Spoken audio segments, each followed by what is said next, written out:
Ana je godinama trpila.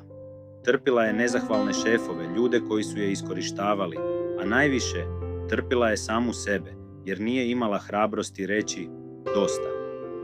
Svaki dan bi ustajala s osjećajem težine u grudima, s osjećajem da guši svoje snove, jer se bojala neuspjeha, osude, nepoznatog. Ali jednog jutra pogledala se u ogledalo i pitala: koliko još života želiš pokloniti strahu? Ta jedna misao je bila poput groma, probudila je u njoj snagu koju je dugo skrivala. Skinula je okove sumnje i lagano, ali odlučno, krenula je putem koji je dugo ignorirala. Nije bilo lako. Suočavala se s neuspjesima, sumnjama, kritikama. Ali svaki put kad bi pala, ustala je jača i glasnija. Danas Ana nije samo preživjela, ona živi.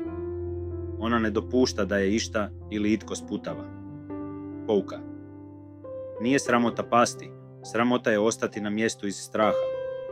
Snaga je u onima koji se usude krenuti prema sebi bez obzira na oluje.